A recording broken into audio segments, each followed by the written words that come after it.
Hello दोस्तों, नमस्कार। मैं भी एक आप सभी का बहुत बहुत स्वागत करता हूं एक और नए क्लास में। तो आप सब कैसे हैं? उम्मीद करता हूं आप सब अच्छे होंगे और आप सभी की एसएससी एमटीएस हवलदार एग्जाम 2026 की तैयारी बहुत अच्छी तरीके से चल रही होगी। तो साथियों, जैसा कि एमटीएस हवलदार का एग्जाम 4 फरवरी से शुरू हो रहे हैं, आज से ठीक 10 से 11 दिनों के बाद आप सभी का पेपर शुरू हो जाएगा। तो साथियों, आज की इस क्लास में एक ऐसा फुल मॉक टेस्ट पेपर को डिस्कस करेंगे जो कि आपके एमटीएस हवलदार शिफ्ट के लिए मोस्ट इंपॉर्टेंट बन सकते हैं। कम ही क्वेश्चन को डिस्कस करेंगे लेकिन क्वालिटी कंटेंट क्वेश्चन को डिस्कस करेंगे जो कि आपके पेपर के लिए इंपॉर्टेंट साबित हो सकते हैं। यदि आपने ये 30 क्वेश्चन को तैयार कर लिया और मेरे साथ मुश्किल से 20 से 25 मिनट इस क्लास को देख लिया तो आपका लगभग जितना भी इंपॉर्टेंट क्वेश्चन पेपर में पूछे जाते हैं, जो सबसे अधिक लेवल के सवाल शिफ्ट में देखने को मिलते हैं, वो सवाल आज की इस क्लास में आपका तैयार हो जाएगा बहुत अच्छी तरीके से। तो साथियों, आप सभी से प्लीज रिक्वेस्ट करेंगे कि इस क्लास को आप पूरा देखिए। ज्यादा समय आप सभी का नहीं लेंगे, मुश्किल से 20 से 25 मिनट में हम जीके, इंग्लिश, रीजनिंग और मैथ का पूरे जो इंपॉर्टेंट क्वेश्चन अभी तक साबित होंगे आपकी शिफ्ट के लिए, वो सवाल इस क्लास में हम आपके लिए तैयारी करवाने वाले हैं बहुत अच्छी तरीके से। ठीक है, तो चलिए क्लास को शुरू करते हैं। और आप सभी का इस क्लास में टारगेट भी है 30 क्वेश्चन में से 28 क्वेश्चन आप सभी को सही करना है। समय बहुत कम है तो आप पूरे को पूरा टारगेट पूरा करिए भाई। लगभग 30 का 30 क्वेश्चन आप सही करने का प्रयास करिए, इससे आपकी तैयारी और भी अच्छी होगी। ठीक है, तो चलिए क्लास को शुरू करते हैं। तो साथियों, एमटीएस हवलदार एग्जाम के लिए जो डेली क्लास हो रही है, एक सुबह 8 बजे हो रही है और एक शाम 7 बजे हो रही है। ठीक है, तो लास्ट में आप लोग अपना स्कोर करिएगा। तो पहला प्रश्न आपकी स्क्रीन पर ये रहा, उत्तर भारतीय मंदिर वास्तुकला में कौन सा तत्व गर्भगृह और स्तंभित मंडपों के ऊपर अधिरचना या मीनार को दर्शाता है? उत्तर भारतीय मंदिर वास्तुकला में कौन सा तत्व गर्भगृह और स्तंभित मंडपों के ऊपर अधिरचना या मीनार दर्शाता है? तो शिखर दर्शाता है। ऑप्शन ए बिल्कुल राइट आंसर है। अगला सवाल को देखिएगा, क्वेश्चन नंबर 2 का राइट आंसर क्या बनेगा? निम्नलिखित में से किसने फॉरवर्ड ब्लॉक की स्थापना की थी? किसने फॉरवर्ड ब्लॉक की स्थापना की थी? तो सुभाष चंद्र बोस ने की थी। फॉरवर्ड ब्लॉक की स्थापना किस वर्ष में किया था? 3 मई 1939 को हुआ था फॉरवर्ड ब्लॉक की स्थापना, जो कि सुभाष चंद्र बोस जी द्वारा की गई थी। डी ऑप्शन राइट आंसर है। अगला सवाल को देखिएगा और इस सवाल का राइट आंसर दीजिए। निम्नलिखित में से कौन सा राष्ट्रीय जलमार्ग तमिलनाडु में स्थित है? इनमें से कौन सा राष्ट्रीय जलमार्ग तमिलनाडु राज्य में स्थित है? बताइएगा आप लोग। तो राष्ट्रीय जलमार्ग 99 ये आपका तमिलनाडु राज्य में स्थित है। डी ऑप्शन बिल्कुल राइट आंसर है। अगला सवाल को देखिएगा, क्वेश्चन नंबर 4 का राइट आंसर क्या बनेगा? पूर्वी गोदावरी क्षेत्र में कोया विद्रोह किस वर्ष हुआ था? बताइए, पूर्वी गोदावरी क्षेत्र में कोया विद्रोह किस वर्ष में हुआ था? तो ये 1879 से लेकर 1880 के बीच में हुआ था, जो कि पूर्वी गोदावरी क्षेत्र में कोया विद्रोह हुआ था। डी ऑप्शन राइट आंसर है। ओके, अगला सवाल को देखिए, क्वेश्चन नंबर 5 को, महासागरीय परतों के संबंध में असंगत विकल्प की पहचान करिए। महासागरीय परतों के संबंध में असंगत विकल्प की पहचान करना है। सबसे पहले हम देखेंगे कि जो महासागरीय परतों हैं इनके संबंध में कौन सा विकल्प सही है। जैसे महाद्वीपीय शेल्फ, ये आपका विकल्प सही है भाई, जो कि संबंधित है महासागरीय परतों के संबंध में। उसके बाद महाद्वीपीय ढलान, ये भी संबंधित है। महासागरीय द्वीप, ये भी संबंधित है। लेकिन जो आपका महासागरीय ढलान होता है ना, ये आपका महासागरीय परतों के संबंध में असंगत है। तो यही बी ऑप्शन महासागरीय ढलान बिल्कुल राइट आंसर हो जाएंगे। ओके, ध्यान दीजिएगा। अगला सवाल कॉल करिएगा, क्वेश्चन नंबर 6 को, राज्यसभा को अनुशंसा के साथ या उसके बिना धन विधेयक को कितने दिनों के भीतर लोकसभा को लौटाना होता है? तो साथियों, राज्यसभा को अनुशंसा के साथ या उसके बिना धन विधेयक को कितने दिनों के भीतर लोकसभा को लौटाना होता है? तो केवल 14 दिनों के भीतर लोकसभा को लौटाना होता है बिना धन विधेयक को। डी ऑप्शन बिल्कुल राइट आंसर है। ओके, चलिए अगला सवाल को देखिएगा, क्वेश्चन नंबर 7 को, पंपा द्वारा रचित ग्रंथ विक्रमार्जुन विजय निम्नलिखित में से किस भाषा में लिखा गया है? बताइए, पंपा द्वारा रचित ग्रंथ विक्रमार्जुन विजय किस भाषा में लिखा गया है? तो ये कन्नड़ भाषा में लिखा गया है। ऑप्शन ए राइट आंसर है। अगला सवाल को देखिएगा, क्वेश्चन नंबर 8 को। तो साथियों, आगे बढ़ने से पहले जो एसएससी एमटीएस एग्जाम 2026 के लिए आपका मेन सब्जेक्ट है, जिसे आप सभी का रिजल्ट बनने वाला है, और इसी से आपका फाइनल मेरिट लिस्ट में नाम आता है। वो आपका कौन 2 सब्जेक्ट है, जीके जीएस करंट अफेयर है और इंग्लिश का। ये पूरा आप सभी को जीके जीएस करंट अफेयर में पूरे 500 क्वेश्चन आप सभी को मिलेंगे। इंग्लिश में पूरे 500 क्वेश्चन मिलेंगे। यदि आपने अपने पेपर बैठने से पहले ये पूरे 1000 क्वेश्चन को तैयार कर लिया तो समझो जीके जीएस करंट अफेयर का आपके अंदर डर है ना, वो तो खत्म हो जाएगा। इंग्लिश का डर भी पूरी तरीके से समाप्त हो जाएगा। यदि आपने पूरी 1000 क्वेश्चन पेपर से पहले रट्टा लगा लिया, एक एक क्वेश्चन अपने मनोमस्तिष्क बैठा लिया, तो समझिए आपका लगभग एमटीएस एग्जाम 2026 की तैयारी पूरी हो सकती है, क्योंकि वही क्वेश्चन इस टेस्ट में सेट है जो कि आपके पेपर में पूछे जा सकते हैं। और घुमा फिराकर हर शिफ्ट में जो सवाल आते हैं ना, वही सवाल भाई इस सेट में तैयार किया गया है। यानी ये पेपर में छपने वाला प्रश्न साबित हो सकता है भाई। तो इसलिए आप इस नंबर पर मैसेज करिए और ये टेस्ट अपने पास मंगाई। ये टेस्ट मात्र आपके लिए हमने भाई 50 रुपीज़ का कर दिया है भाई। टीम कह रही कि सभी स्टूडेंट कह रहे हैं कि फ्री है। भाई देखिए, ये मेरे को पैसा नहीं आता है जो देखिए क्वेश्चन सेट, लेकिन क्वेश्चन तो मैंने दिया, जो कंटेंट बनाया है, जो टाइप किया, मेहनत किया, उसके लिए केवल है भाई। 1000 क्वेश्चन 50 रुपये में कोई देता नहीं है, लेकिन मैंने कहा कि भाई समय कम है, सभी स्टूडेंट को प्रोवाइड किया जाए अच्छी तरीके से। ठीक है मेरे दोस्त, तो इस नंबर मैसेज कर ये टेस्ट अपने पास मंगाई। आप सभी से प्लीज़ रिक्वेस्ट करेंगे, ठीक है। बहुत अच्छी तरीके से आपकी तैयारी होने वाली है इस टेस्ट से। अगला सवाल को देखिएगा, क्वेश्चन नंबर 8 को। जाकिर हुसैन कौन से वादन के लिए मशहूर है? जाकिर हुसैन कौन से वादन के लिए मशहूर है? तो ये तबला के लिए मशहूर है। ऑप्शन ए बिल्कुल राइट आंसर है। अगला सवाल कॉल करिएगा, क्वेश्चन नंबर 9 को। देवदास स्मृति पंथी नृत्य पुरस्कार किस राज्य से संबंधित है? देवदास स्मृति पंथी नृत्य पुरस्कार किस राज्य से संबंधित है? बताइएगा आप लोग। तो ये छत्तीसगढ़ राज्य से संबंधित है, देवदास स्मृति पंथी नृत्य पुरस्कार, जो कि डी ऑप्शन बिल्कुल राइट आंसर है। अगला सवाल को देखिएगा, क्वेश्चन नंबर 10 को। लाई हरोबा नृत्य की सबसे प्रारंभिक ऐसी शैली है जो कि किस राज्य के सभी शैली के नृत्य रूपों का आधार है? लाई हरोबा नृत्य की सबसे प्रारंभिक ऐसी शैली है जो कि किस राज्य के सभी शैली के नृत्य रूपों का एक आधार है? तो भाई मणिपुर के सभी शैली के नृत्य रूपों का आधार है लाई हरोबा, जो कि बी ऑप्शन इस सवाल का राइट आंसर है। अगला सवाल को देखिएगा, क्वेश्चन नंबर 11 को। तो साथियों आप देखिए, इंग्लिश के क्वेश्चन है भाई, इंपॉर्टेंट क्वेश्चन साबित होंगे आपके लिए इंग्लिश के। Select the incorrectly spelled word, 4 option दिया गया है, इनमें से 3 स्पेलिंग वाला सही होगा लेकिन एक गलत होगा, तो वही आपको गलत बताना है। जैसे एनुअल, स्पेलिंग आपका ठीक है, ANNUAL एनुअल ठीक है। टेक्निकल, ये भी आपका टेक्निकल का स्पेलिंग TECHNICAL होता है, बिल्कुल सही। रेगुलेटर का स्पेलिंग क्या होता है? REGULATOR, ये भी ठीक है। मैकेनिकल का राइट स्पेलिंग क्या होता है? यही आपका भाई स्पेलिंग इनकरेक्ट दिया होगा। मैकेनिकल का क्या होता है? मैकेनिकल का MECHA होता है, उसके बाद NI होता है, CAL होता है। अब देखिए इसमें क्या दिया, MACHE दे रखा भाई, लेकिन क्या होता है? MECHA होता है, तो यही क्या है आपका इनकरेक्ट दिया, जो कि डी ऑप्शन बिल्कुल राइट आंसर है। ओके, अगला सवाल को देखिएगा, क्वेश्चन नंबर 12 को। Select the most appropriate options to fill in the blanks. See the book to her friend, इसका मतलब कि उसने किताब अपने दोस्त को दी है। ये आपका टेंस क्या होना चाहिए? पास्ट टेंस होना चाहिए। जैसे सी लेंड, ये गलत शब्द भाई, ठीक। फिर उसका देखिए LEANT, लेंट, लिंट मतलब क्या होता है भाई? इसका पास्ट टेंस है, लेकिन ये गलत है भाई, ये भी आपका क्या है? गलत है, ये नहीं फिल होगा। क्या होना चाहिए?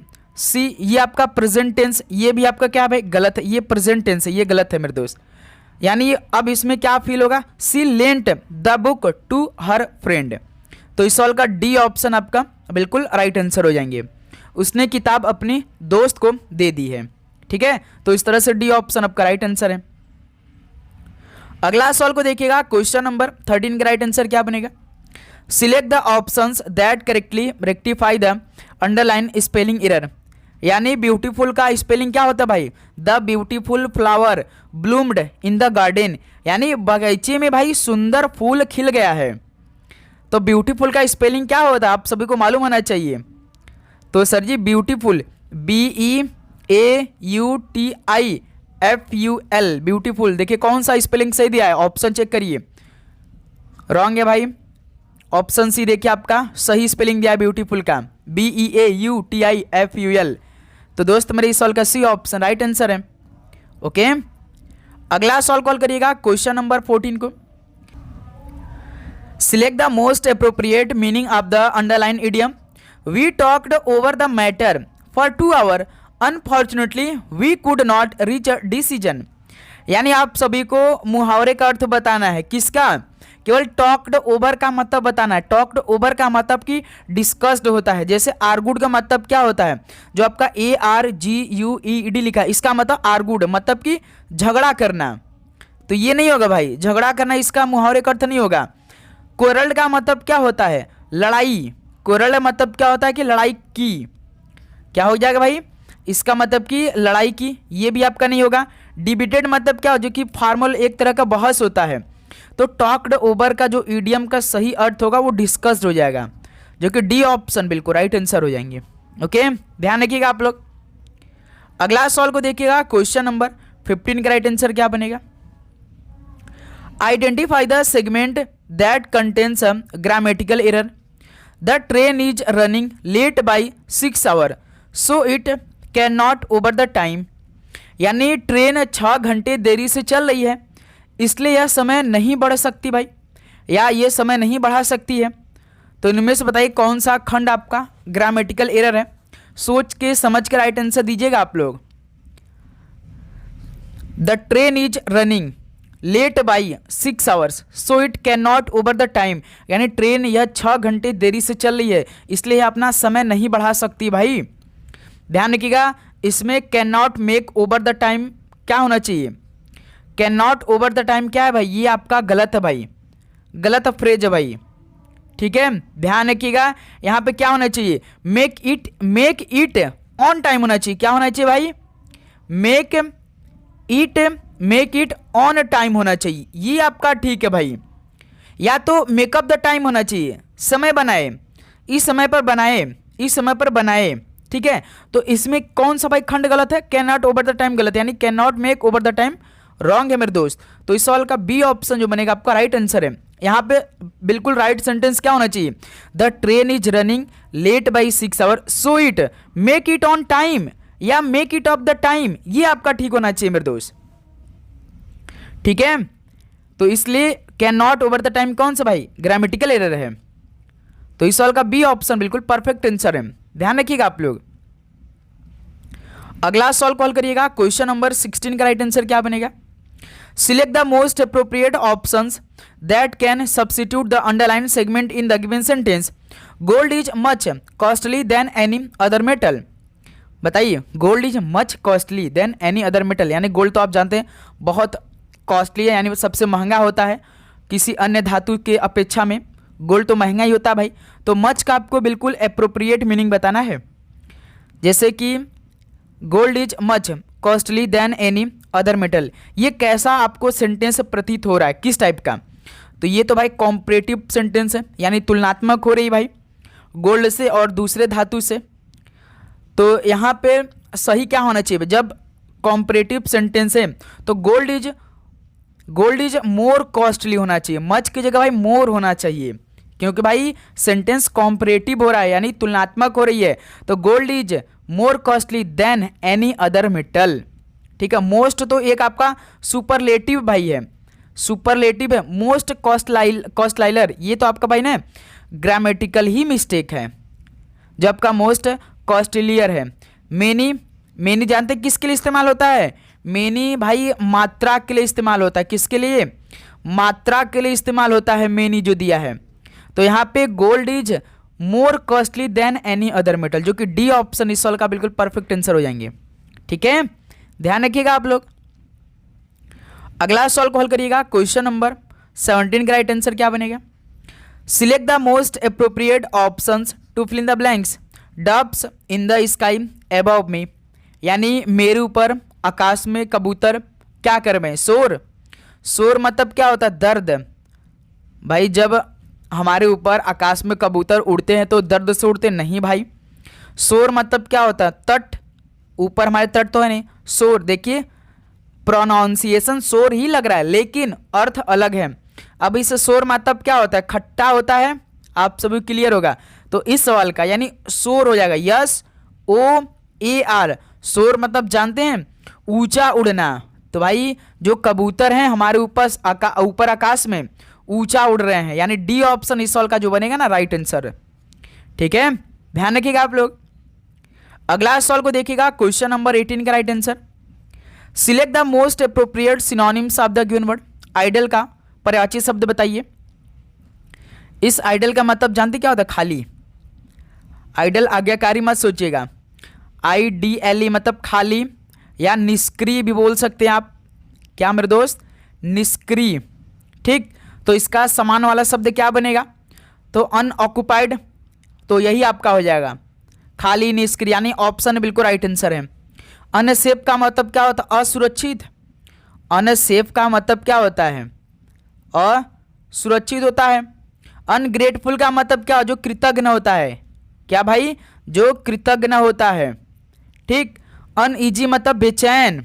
अनईजी मतलब जो कि बेचैन होता है। ठीक है, तो इस सवाल का पहला ऑप्शन यानी आइडल का जो सिनोनिम्स बनेगा वो अनऑक्युपाइड बनेगा। ओके, चलिए अगला सवाल को देखिएगा और इस सवाल का राइट आंसर दीजिए। क्वेश्चन नंबर 19 का क्या बनेगा, select the most appropriate options to fill in the blanks.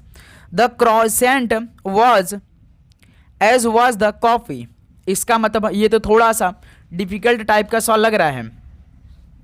तो दोस्त मेरे जैसे सेंटेंस आपका क्या दिया है, the croissant was as was the coffee, यानी जो क्रॉसेंट है, क्रॉसेंट भी उतना ही अच्छा था जितना कि कॉफ़ी। क्रॉसेंट जानते एक पीने वाला चीज़ होता है ना दोस्त मेरे, यानी the croissant was excellent as was the coffee. ठीक है, अब इलिक्वेंट का मतलब जानते बोलचाल से। भाई कोई चीज़ पीने वाला होगा तो हम उसे बोलचाल से तो कंपेयर कर नहीं सकते भाई। ठीक है, एक्सीलेंट यानी जो क्रॉसेंट था वह भाई अच्छा था एज अ कॉफ़ी से भी। ओके, फिर एम्बिशियस का मतलब क्या, जो महत्वाकांक्षी होता है। क्या होता भाई, जो महत्वाकांक्षी होता है। ठीक है, जो एम्बिशियस होता है। इन्फीरियर का मतलब क्या होता है, जो बिल्कुल निम्नतर होता है। क्या मेरे दोस्त, जो निम्नतर होता है इसको हम क्या बोलेंगे, इन्फीरियर बोलेंगे। तो इसमें फिल इन द ब्लैंक्स क्या होगा भाई, एक्सीलेंट होगा, जो कि बी ऑप्शन बिल्कुल राइट आंसर है। ओके, ध्यान रखिएगा आप लोग। अगला सवाल कॉल करिएगा, क्वेश्चन नंबर 20 का राइट आंसर क्या बनेगा, select the most appropriate antonym of the underline segment in the given sentence. Sensitive का विलोम शब्द बताइए। सेंसिटिव का मतलब क्या होता भाई, यहाँ पे होता है कि संवेदनशील, जैसे कि विषयों को सम्मानजनक तरीके से। संवेदनशील यानी सेंसिटिव, तो इसका उल्टा क्या होगा, स्ट्रांग होगा मेरे दोस्त। क्या होगा, स्ट्रांग होगा सेंसिटिव का एंटोनिम विलोम शब्द। ऑप्शन बिल्कुल राइट आंसर है। ठीक है, अब ड्रॉसी का मतलब क्या होता है, ड्रॉसी का मतलब होता है सुस्त। कॉर्डियल का मतलब होता है जो मित्रवत होते हैं। कॉर्डियल का मतलब होता है कि मित्रवत जो होते हैं। कंसिडरेट का मतलब कि जो विचारशील होते हैं। कंसिडरेट का मतलब दोस्त मेरे विचारशील होता है, ध्यान रखिएगा। तो सेंसिटिव का जो एंटोनिम बनेगा वो स्ट्रांग होगा, मतलब कि संवेदनशील, विषयों को जो सम्मानजनक तरीके से उठाना। ठीक है, महत्वपूर्ण। तो इस सवाल का ऑप्शन आपका राइट आंसर है। नेक्स्ट अगला सवाल कॉल करिएगा, क्वेश्चन नंबर 21 का राइट आंसर क्या बनेगा। अब देखिए मैथ के कुछ सवालों को हल करेंगे। एक बक्से में रेफ्रिजरेटर कवर और वॉशिंग मशीन कवर 7:11 के अनुपात में है। यदि वॉशिंग मशीन जो कवर है वो 660 है तो रेफ्रिजरेटर कवर कितने होंगे। हल करिए भाई। एक बक्सा है, उसमें रेफ्रिजरेटर कवर है और वॉशिंग मशीन कवर है। रेफ्रिजरेटर कवर जो 7 है और वॉशिंग मशीन कवर 11 है। ठीक है, तो और इनका जो यदि वॉशिंग मशीन कवर 660 है, वॉशिंग मशीन जो है ये 660 है, तो यहाँ से एक का जो कवर का वॉशिंग मशीन कितना निकल जाएगा, 60 आ जाएगा, क्योंकि हम 11 का भाग 660 में देंगे तो 60 बार में जाएगा भाई।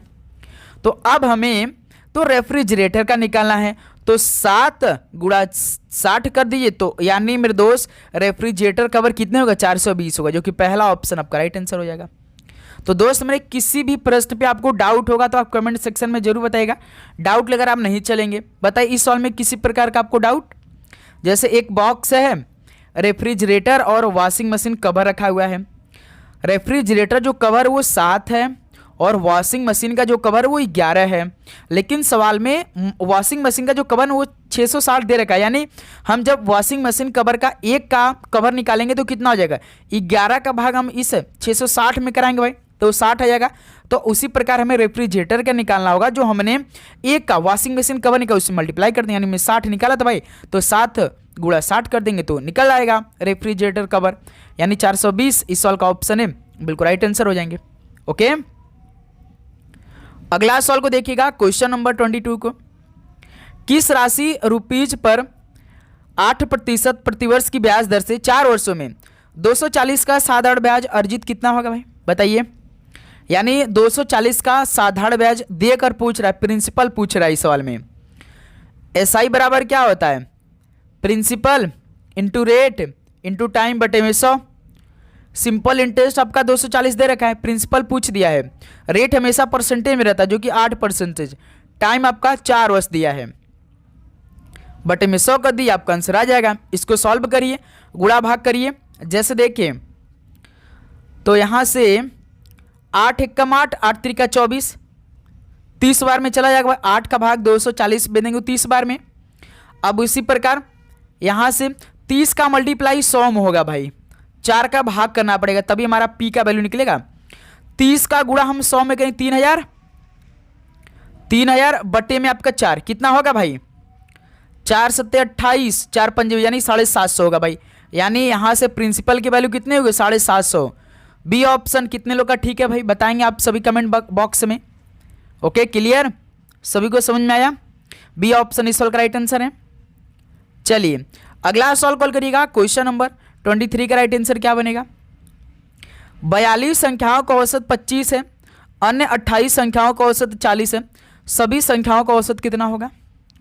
तो दोस्त मेरे 42 संख्याओं का औसत 25 है, यानी 25 का गुणा हम 42 में करेंगे कितना आएगा, 25 दूनी 50 की 05, 25 चौका 100, 105 यानी 1050 हो जाएगा भाई। 42 संख्याओं का औसत जो 25 दिया है, उसका 28 संख्याओं का औसत 40 है, यानी 28 गुणे 40 कितना होगा भाई, 0 तो आएगा ही, 4 32 का 2 3, 4 2 8 3 11 यानी 1120। यानी पहले तो टोटल संख्या निकाल लेंगे, 42 संख्या है और 28 संख्या, कितनी संख्या हो जाएंगी, 8 2 10 के 0, 4 2 6 7 यानी टोटल संख्या 70 है। अब इनको दोनों को आपस में जोड़ाया है, 0 5 2 7 1 2 यानी 2170 बटे में 70। औसत ऐसे निकाल देना भाई, सभी संख्याओं को जोड़ते हैं, जितना टोटल संख्या उससे भाग करा देते हैं। पहले तो भाई हमने 42 संख्याओं का औसत 25 निकाला, फिर 28 संख्याओं का औसत 40 निकाला, जो कि 1050 1120 है। इनको आपस में जोड़ दिया और टोटल जो आपकी संख्या थी 42 और 28 इनको जोड़ा तो 70 आया, तो बस 70 का भाग इस 2170 में दे देंगे, आंसर आ जाएगा। कितना होगा भाई बताइए, 0 से 0 कैंसिल, 7 त्रिक 21, 7 कम 7 यानी 31 आएगा भाई। यानी सभी संख्याओं का औसत कितना होगा 31। बी ऑप्शन हमारा राइट आंसर है। कितना सवाल सॉल्व हुआ भाई बताइए, किसी प्रकार का डाउट इस सवाल को हल करने में आप सभी को, बिल्कुल नहीं। चलिए अगला सवाल को देखिए, क्वेश्चन नंबर 24 का राइट आंसर क्या बनेगा।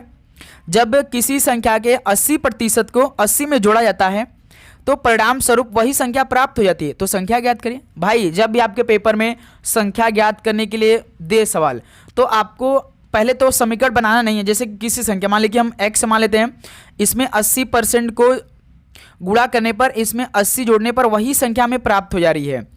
तो भाई ये हमारा लॉजिक आपको नहीं लगाना है, तो आपको डायरेक्ट ऑप्शन में चेक करना है। यानी पहला ऑप्शन को उठाइए, सबसे पहले 400 देखिए, हमें वही संख्या निकालना है तो हम x क्यों माने, हम डायरेक्ट ऑप्शन को चेक कर लेते हैं, आसान हो जाएगा भाई। तो यहाँ से 400 का पहले आप 80% निकाल लीजिए। 400 का 80% कितना होगा, 400 गुणे 80 बटे 100, 00 से 00 कैंसिल, 4 32 यानी मेरे दोस्त 400 का 80% 320। तब अब 80 उसी में जोड़ा जा रहा है, यानी 320 हमें प्राप्त हुआ, तो इसी में 80 को जोड़ दिए 400, देखिए आंसर मिल गया। यानी यही संख्या है भाई, वही संख्या ज्ञात करना है तो 400 हमारा आंसर है। कितना सिंपल सवाल हुआ भाई।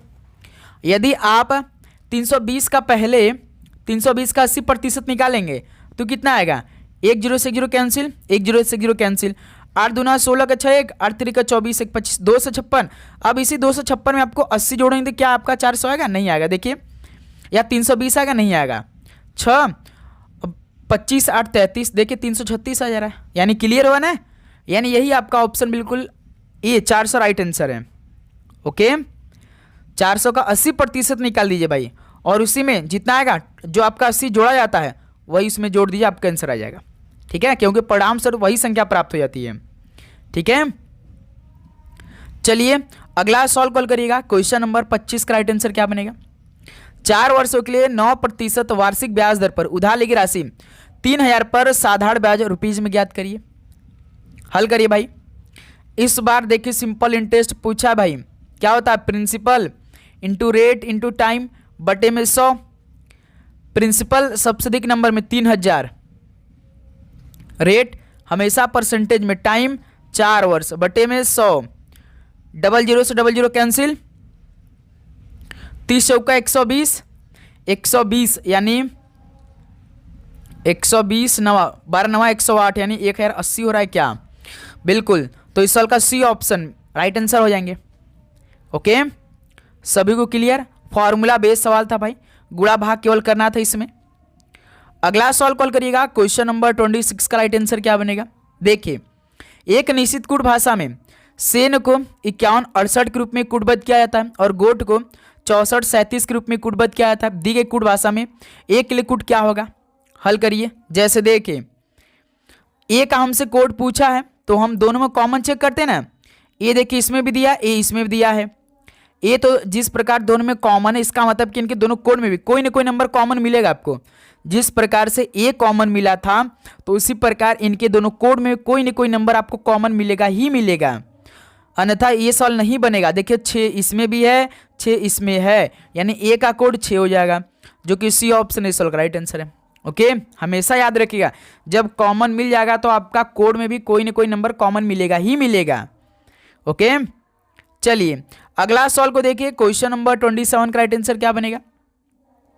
लाइफ का कोड 5289 है, फाइन का कोड 9758 है, तो यन का कोड क्या होगा? इस बार देखिए दूसरा सवाल दिया है भाई, LIFE। लाइफ में 4 अक्षर है तो इसके लिए अलग 4 कोड क्या है? 5 2 8 9। उसको देखिए फाइन है, FINE, फाइन में 4 अक्षर हैं तो इसके लिए भी तो 4 अलग कोड किया है। 9758 पूछा किसका? यन का। देखिए कॉमन चेक करेंगे यन को, लेकिन लाइफ में यन है नहीं, लेकिन है यन केवल किस में? फाइन में, यानी जो हमारा आंसर मिलेगा ना इसी में मिलेगा, 9 7 5 8 में। 5 2 8 9 आंसर तो नहीं होगा भाई, यानी 5 को हटा दीजिए, 8 को हटा दीजिए, 2 को हटा दीजिए, क्योंकि देखिए इसमें है भाई 2 भी है, 8 भी, 5 है, तो 1 बच रहा है, यानी 7 बच रहा है, तो यन का कोड क्या हो जाएगा? 7 हो जाएगा, क्योंकि देखिए इसमें 7 था। हमने आपको बताया था कि जिसमें यन रहेगा उसी में आंसर आएगा। देखिए यही आपका आंसर है। ठीक, समझ में आया? कितना आसान तरीके से सॉल्व को हल करेंगे। और एक और बात, दूसरा मेथड, यदि आप ये भुला गए, दूसरा मेथड एलिमिनेट का। जैसे एलिमिनेट कैसे करेंगे? जब एन को हम पहले तो कॉमन चेक करेंगे, एन तो देखिए केवल फाइन में मिल रहा है, लाइफ में नहीं है, तो हम कौन सा मेथड अप्लाई करेंगे? एलिमिनेशन का। एलिमिनेशन मेथड किस में अप्लाई करेंगे? इनके कोड में। अब देखिए 5 इसमें है, 5 इसमें, तो इसको एलिमिनेट कर दीजिए। 8 इसमें है, 8 इसमें भी है, तो इसको एलिमिनेट कर दीजिए। 9 देखिए लाइफ में भी है, फाइन में भी 9 है, तो इसको एलिमिनेट कर दिए। बच रहा है कौन? 1 नंबर। लाइफ में 2 बच रहा है, फाइन में 7 बच रहा है। हमने आपको क्या बताया? जिसमें यन रहेगा उसी में आंसर होगा, यानी फाइन में यन है तो यही आपका कोड हो जाएगा 7। अब क्लियर हो चुका है? ओके, चलिए अगला सवाल को देखिएगा। क्वेश्चन नंबर 28 का राइट आंसर क्या बनेगा? उस समुच्चय का चयन कीजिए जिसमें संख्या ठीक उसी प्रकार सम्मिलित है जिस प्रकार दिए गए समुच्चय की संख्या संबंधित है। हल करिए भाई। देखिए 5 40 7 दिया है, 12 65 5 दिया है। पहले तो इनके दोनों को कोड को आपको चेक करना है, इनका रिलेशन चेक करना, इनका पैटर्न चेक करना है। जिस पैटर्न पे आपको ये मिलेगा उसी पैटर्न पे आपको ऑप्शन भी सर्च करना पड़ेगा। ठीक है, तो अब देखिए इसको कैसे सॉल्व करेंगे। सबसे पहले तो आप इनको छोटे से बड़े के रूप में लिख लीजिए, यानी पहला बॉक्स 5 7 40 हो जाएगा। अब देखिए इसको ए मानना है आपको, इसको बी मानना है, इसको सी मानना है। ठीक है, तो आपको यही सी आंसर लाना होता है भाई, जो सबसे बड़ी संख्या रहेगी, और ए और बी का मदद लेकर, नहीं सहारा लेकर। तो सबसे पहले 4 आपको काम करना है, इसमें सबसे पहले प्लस करना है, इन्हीं दोनों को भाई, ए और बी को, इस फिर उसके बाद माइनस करना है, फिर आपका गुणा करना है, फिर उसके बाद भाग करना है। ये 4 काम करना ही करना है। सबसे पहले हम इसमें प्लस करेंगे ए और बी का, देखेंगे कैसे लॉजिक तैयार होता है, देखिएगा बस आप देखते रहिए। इनको यदि हम जोड़ेंगे कितना होगा भाई, 12 होगा। अब 12 से क्या 40 बना सकते हैं? नहीं बना सकते भाई। यदि हम बना हो सकते हैं तो 12 में पहले 3 का मल्टीप्लाई करेंगे, 12 36 प्लस 4 40 होगा। यानी इसमें ए प्लस बी जोड़ा है, फिर उसके बाद 3 का गुणा किया, फिर 4 जोड़ा, तब हमारा सी आंसर आया है। ये लॉजिक नहीं है भाई। अब देखिए दूसरा लॉजिक, जब प्लस का नहीं मिला तो माइनस का भी नहीं मिलेगा भाई। तो अब देखिए इसमें गुणा का लॉजिक लगाइए। अब देखिए इसमें लॉजिक गुणा का, इनको आपस में गुणा करिए आप। 5 और 7 का जी गुणा करेंगे कितना आएगा, 35 आएगा। 35 से 40, देखिए इसके करीब आ गया कि नहीं भाई, करीब आपको जाना है। 5 में 7 का मल्टीप्लाई करेंगे तो 35, 35 में 5 को जोड़ेंगे तो 40 बन जाएगा। यानी इसमें लॉजिक जानते क्या लगा है, ए इंटू बी किया हमने, उसके बाद प्लस 5 कर दिया, तो हमारा आंसर मिल गया भाई। क्लियर सभी को? यानी आप ऐसे भी कर सकते हैं, ए इंटू बी, ए भी कर सकते तो भी से आंसर आ गया भाई। देखिए पहले ए इंटू बी किया हमने, तो एक जो ए आपका ए 5 हमने लिया था ना, यानी ए इंटू बी प्लस ए बराबर सी। दूसरा भी चेक करिए, देखिए पहले 5 लिखिए, फिर 12 लिखिए, फिर 65 लिखिए, इन दोनों को गुणा करिए, 60 आएगा। 60 से 65 जाना है तो प्लस 5, यानी इसमें भी हमने ए इंटू बी किया प्लस ए किया, तो हमारा सी आंसर मिल गया। यही पैटर्न आपको चेक करना है ऑप्शन में भी, ए इंटू बी प्लस ए बराबर सी वाला। देखिए 2 तिहाई 6, 6 में 2 को जोड़ देंगे तो 8, लेकिन यहाँ पे 10 दिया है, नहीं होगा। 36 18, 18, देखिए ये ऑप्शन भी देखिए, 3 6 24, इन दोनों को आपस में हम क्या करेंगे भाई, इन दोनों आपस को गुणा करेंगे तो 18 आएगा। अब देखिए 18 से 6 होगा, लेकिन हमें तो ए को जोड़ना है भाई ना, यानी इस 3 को जोड़ेंगे तब ना। लेकिन यहाँ पे देखिए 6 दिया है, यानी यहाँ पे हमें 3 जोड़ना पड़ेगा, 18 3 21, लेकिन यहाँ पे 24 दिया भाई, गलत हुआ। ऑप्शन सी चेक करिए। अब देखिए 5 9 41, इन दोनों गुणा करिए, 5 9 45, लेकिन तो भाई तक 41 से लाना है। अब यही डी ऑप्शन हमारा हो सकता है भाई। 3 3 14, 3 3 14 ना। अब देखिए 3 3 का 9, इसका मल्टीप्लाई करेंगे 3 3 का 9, तो दोस्त मेरे देखिए उसमें प्लस 5 किया था ना, यही मिल गया कि नहीं, ए इंटू बी। यानी इसमें लॉजिक भाई ये वाला तैयार था भाई, ए इंटू बी प्लस 5। हमें तो लगा था भाई इसमें 5 5 है तो ए ही को जोड़ दिया, लेकिन इसमें प्लस 5 करना ही करना है। देखिए 3 का 3 में मल्टीप्लाई करेंगे तो 9 आएगा, 9 में जब हम 5 जोड़ेंगे तभी तो हमारा 14 आंसर मिलेगा, यानी ए इंटू बी प्लस 5 बराबर सी, तब ये लॉजिक आया है भाई हमारा, तब हमारा ये आंसर आया है। सभी क्लियर हुआ? ओके, इसमें लॉजिक क्या लगा था भाई, ए इंटू बी प्लस 5 बराबर सी, ये पैटर्न अप्लाई हुआ था इसमें। ओके चलिए अगला सवाल को देखिएगा, क्वेश्चन नंबर 29 का राइट आंसर क्या बनेगा। निम्नलिखित श्रृंखला में प्रश्न चिन्ह के स्थान पर क्या आना चाहिए, 5 15 45 135 405 क्वेश्चन मार्क। सवालों को हल करिए, क्या बनेगा, बिल्कुल परफेक्ट आंसर। देखिए 5 से 15, 15 से 45, 45 से 135, 135 से 405 क्वेश्चन मार्क। 5 तिया 15, 15 तिया 45, 45 दूना 90, 90 90 45 135, यानी इसमें भी मल्टीप्लाई 3, 135 तिया कितना होता है, 3 5 15 5 1, 3 3 के 9 1 10 की 0 1 3 3 1, यानी भाई इसमें लॉजिक मल्टीप्लाई 3 का है, यानी 405 में हमें मल्टीप्लाई 3 करना पड़ेगा। 3 5 15 के 1 1 0 का 0 1 आ जाएगा, 3 चौक के बाद यानी 1215 आएगा। ऑप्शन दिया है 1215, डी ऑप्शन, यानी इस क्वेश्चन मार्क की जगह 1215 हमारा आंसर आएगा। ठीक है, इसमें लॉजिक मल्टीप्लाई 3 का हुआ है। ठीक है, तो चलिए दोस्त आज के इस फुल टेस्ट का लास्ट क्वेश्चन आपकी स्क्रीन पर ये रहा। निम्नलिखित समीकरण में यदि प्लस और माइनस को आपस में बदल दिया जाए, गुणा और भाग को आपस में बदल दिया जाए, तो निम्न समीकरण में प्रश्न चिन्ह के स्थान पर किया गया। समीकरण दिया है, प्लस माइनस को बदलना है, गुणा और भाग को बदलना है। बताइए इस सवाल का राइट आंसर क्या बनेगा भाई। इंपॉर्टेंट सवाल बनेगा आपके एग्जाम के लिए, 2 सवाल तो श्योर आपके पेपर में आएगा। जैसे देखिए पहले समीकरण को हम बना लेते हैं, 3 माइनस है तो प्लस में रख देंगे भाई, 2 भाग है तो गुणा में रख देंगे, 8 गुणा है तो भाग में रख देंगे, 4 प्लस है तो माइनस में। समीकरण तैयार हो चुका है भाई प्रश्न के अकॉर्डिंग, तो इसमें बॉर्ड में स्कीम लगा दिया जाए। 3 प्लस 2 गुणा 4 का भाग 8 पे देंगे तो 2 बार में -2, 3 प्लस 2 दूना 4 -2, 4 3 7, 7 में से 2 घटा देंगे वो 5 आंसर आ जाएगा भाई। जो कि डी ऑप्शन इस सवाल का बिल्कुल राइट आंसर है। ओके, तो इस सवाल का 5 आंसर आपका राइट आंसर है। तो साथियों फाइनली ये आपका पूरा 30 क्वेश्चन कंप्लीट हो चुका है। अब बताइए कि आप सभी का इन 30 क्वेश्चन में से कितना स्कोर रहा। सभी दोस्त ईमानदारी के साथ बताएंगे। तो उम्मीद करूंगा दोस्त आप सभी को हर एक क्वेश्चन बहुत ही शानदार तरीके से समझ में आया होगा। यदि आपको किसी भी प्रश्न पे डाउट है तो कमेंट सेक्शन में आप जरूर बताइएगा भाई। डाउट आप बिल्कुल भी लेकर नहीं चलेंगे मेरे दोस्त, क्योंकि डाउट से ही हमारा पेपर खराब होता है। जो भी आप पढ़िए पूरा श्योर पढ़िए, 110% उसको क्लियर करिए। लगातार क्लास आ रही है बहुत शानदार तरीके से। तो साथियों आप डेली मॉक टेस्ट लगाइए, हर एक क्वेश्चन को तैयार करिए। जो हमने आपके लिए एसएससी एमटीएस एग्जाम 2026 के नाम से प्लेलिस्ट, वो आपका 2025 का ही प्लेलिस्ट है, क्योंकि अपनी तैयारी हम लगभग पिछले 6 महीनों से कर रहे हैं। तो प्लेलिस्ट 2025 के नाम से है। प्लेलिस्ट में जितने भी क्लास डेली का डेली अप टू डेट हो रहा है उसको देखिए, सारे क्वेश्चन को तैयार करिए, अधिक से अधिक क्वेश्चनों का प्रैक्टिस करिए, जिससे आपकी तैयारी और भी अच्छी होगी। ओके दोस्त मेरे, अच्छे स्कोर करने के लिए। तो चलिए भाई इस क्लास को यहीं पर समाप्त करते हैं। यदि आप चैनल पे नए हैं तो चैनल को सब्सक्राइब भी कर लीजिएगा, नोटिफिकेशन को भी ऑन करिएगा। ठीक है, सभी को जय हिंद, जय भारत, पढ़ाई करते रहिए। ऑल द बेस्ट, धन्यवाद।